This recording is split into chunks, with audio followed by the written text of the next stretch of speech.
Gusto kong sampalin ninyo ang kanilang mga mukha. Binibili nila kayo, iniinsulto nila kayo. Ang kakapal naman nila, di naman yata tinatablad yung mga mukha ng mga tao na yan. Napapirma niya ang mahigit na 200 na kasamahan ko sa House of Representatives. Paano nangyari yun? Isang tao lang ang nagdidikta sa House of Representatives. Did more than 200 representatives consult their constituents kung pipirma sila o hindi? They did not consult anybody. Sila lang ang nagdesisyon kasi mawawalan daw sila ng project. Mawawalan sila ng akap. Mawawalan sila ng ayudang ibibigay para sa ganon ipamigay sa mga botante na akala nila'y mabibili nila ang boto ninyo. Sa mga matatapang na mamamayan ng Cebu, kung kaya po ninyong huwag tanggapin, huwag po ninyong tanggapin. Kung kaya po na huwag tanggapin, huwag tanggapin. Dahil ito lamang ang magsisilbing sampal sa kanilang mga mukha. This is not how to serve the people. Hindi ayuda ang gusto ng tao. Ang gusto ng tao, you provide the conditions to grow the economy, magkaroon sila ng trabaho, mabuhay sila ng marangal. Yun ang gusto ng tao. Let us repel the vindictiveness of one man, the leader of the House of Representatives.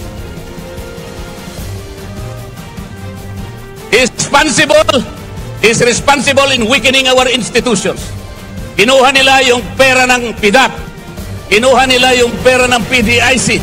Kinuha yung pera ng DVP. Kinuha ang pera ng PhilHealth. Kinuha lahat ang mga pera para ilagay sa project ng DPWH. Let us resist that. They want to impeach the Vice President because he wants to become Vice President. Hindi po pwede.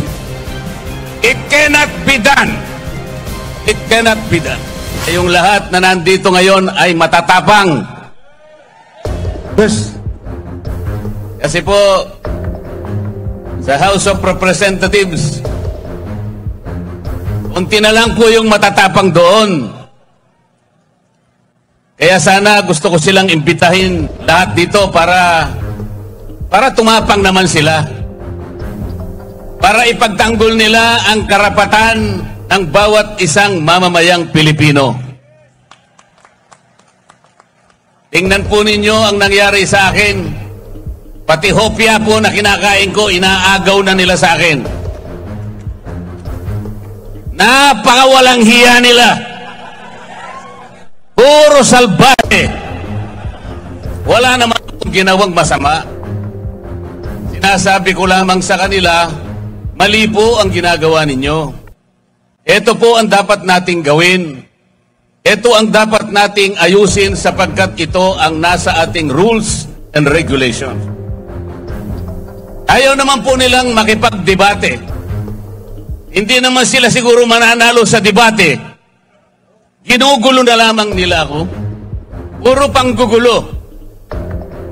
Kaya sabi ko pupunta na lang ako sa Cebu.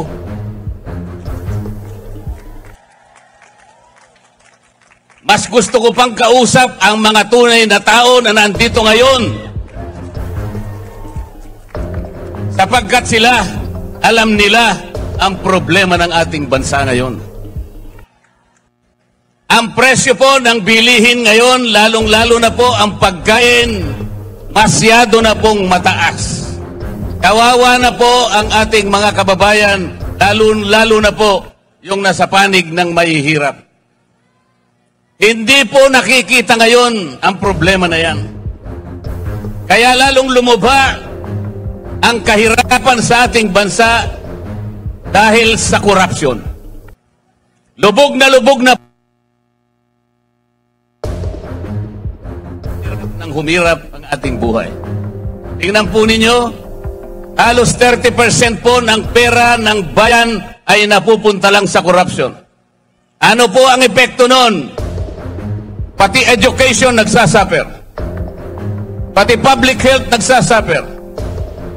Sinasabi ko po sa kanila, napakinggan nila ako, itinuring nila akong kalaban. Kalaban nilang lahat. Tinanggalan po ako lahat ng committees sa House of Representatives. Ipinaglalaban ko lang naman na ibaba natin ang presyo ng kuryente sa bansang ito. Tinanggal po nila ako sa Committee on Energy. Inobjekan ko po yung bill na sinusulong nila doon sa Nordeco, sa bandang Mindanao, at doon sa Samselco, sa Zamboanga City. Ang sabi ko, pagka inapprove nyo ang bill na ito, lalong tataas ang presyo ng kuryente sa bahagi na yan ng Mindanao. Ayaw po nilang maniwala. Lahat po ng mga panukalang batas na ifinail ko na 10 bills, hindi po nadinig yun. Ayaw nila. Wala silang pakialam sa inyong kapakanan. Ang gusto nila siguro, tumaas ng tumaas ang kuryente sa ating bansa. Alam po ba ninyo kung ano yung pinapangunahing layunin ng batas sa kuryente? Ang sabi ng batas, let us ensure the delivery of affordable rates of electricity to every Filipino. Affordable. Sa Bisaya, barato. Barato ba ang presyo ng kuryente sa Cebu?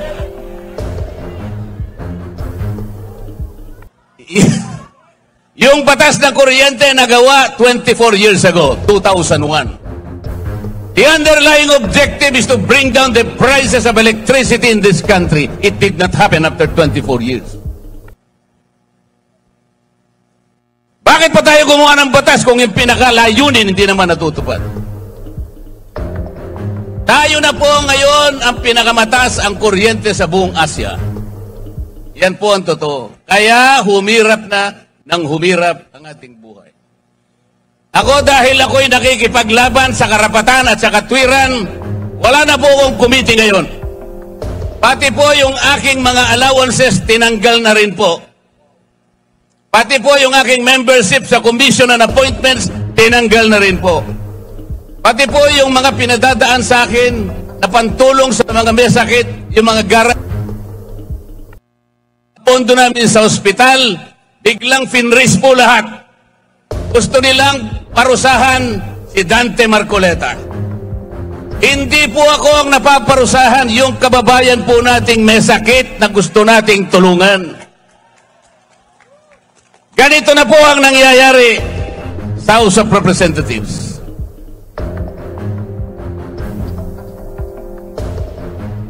They impeached the Vice President. 215 representatives of the people signed the impeachment complaint.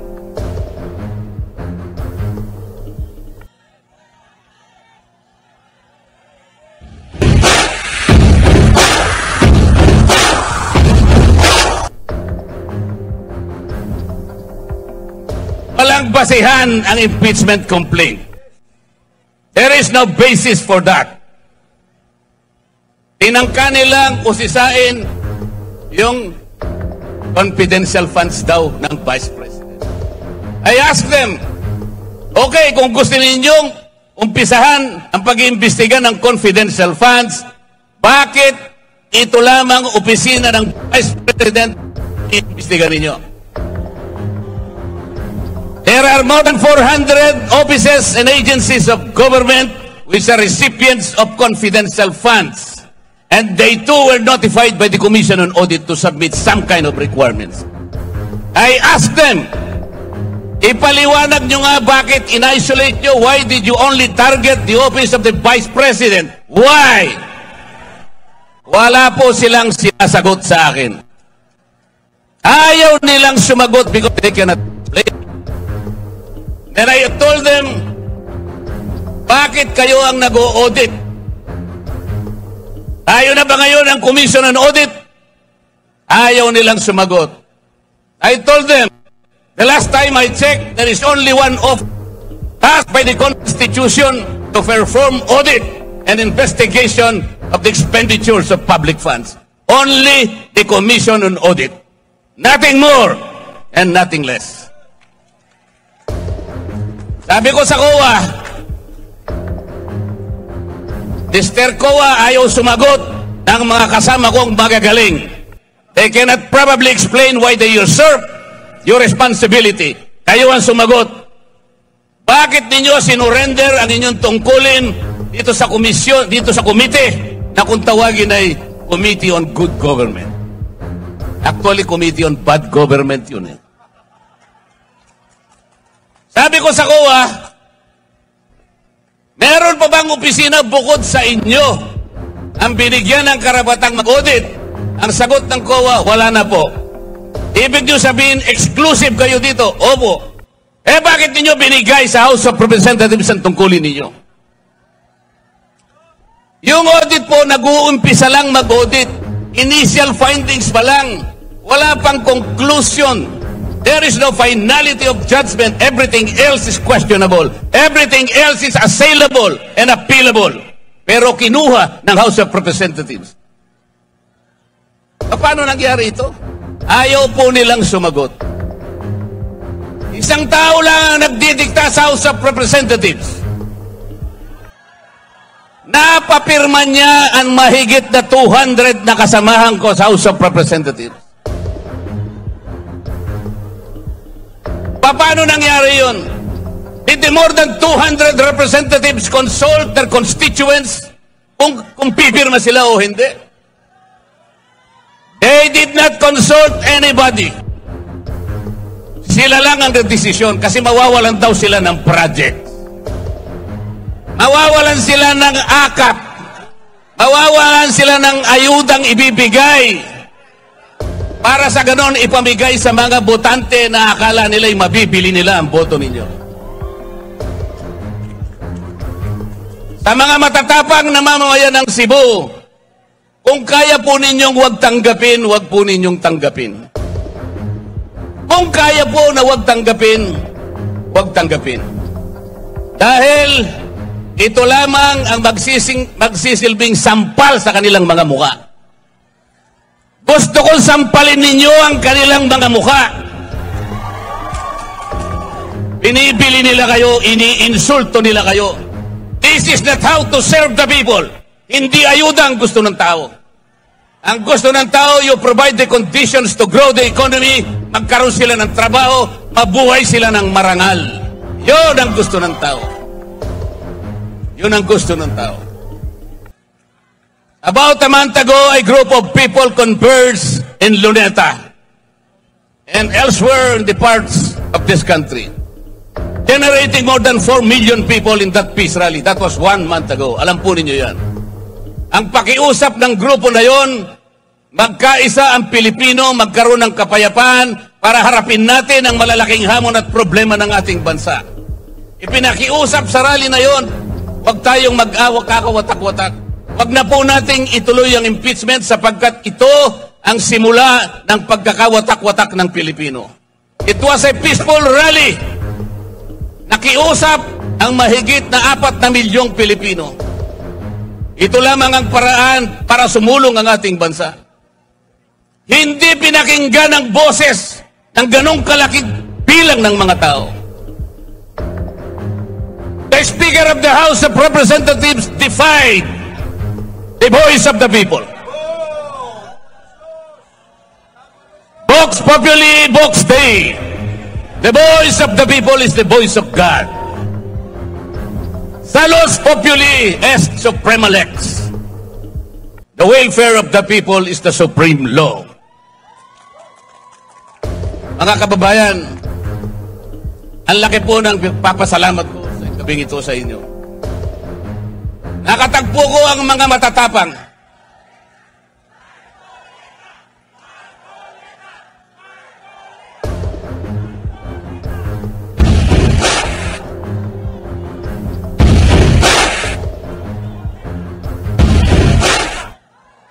Tonight, let us make a solemn vow. Tonight, let us make a covenant. Let us resist the temptation. Let us repel the vindictiveness of one man, the leader of the House of Representatives. is responsible in weakening our institutions. Kinuha nila yung pera ng PDAP. Kinuha nila yung pera ng PDIC. Kinuha yung pera ng DBP. Kinuha ang pera ng PhilHealth. Kinuha lahat ang mga pera para ilagay sa project ng DPWH. Let us resist that. Let us say no. These people now gathered tonight have the capacity to do that. Let the terms of this covenant reach the shores of Tacloban City. To remind that man from Tacloban that he cannot lord over, that he cannot change the destiny of our people.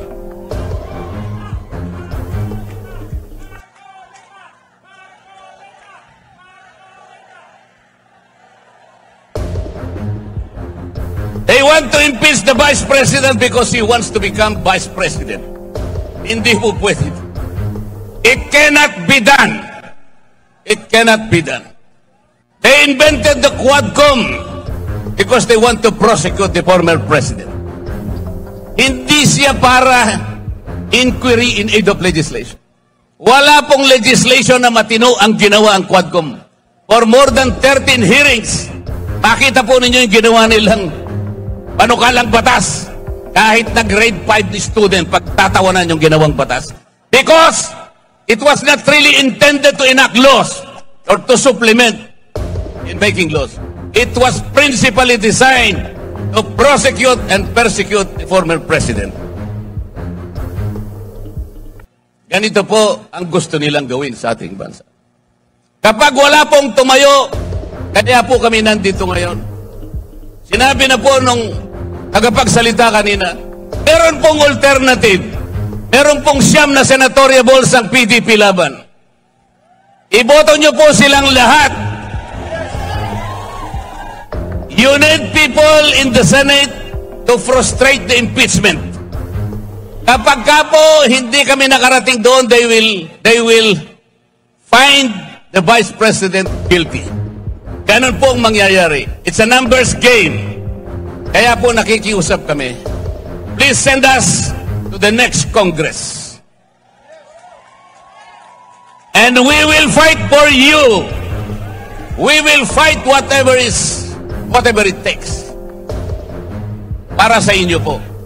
Kung walang magsasalita ngayon,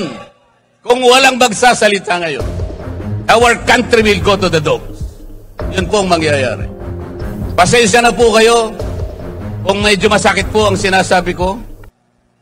Pero ang kakapal naman hindi naman yata tinatablan yung mga mukha ng mga tao na yan.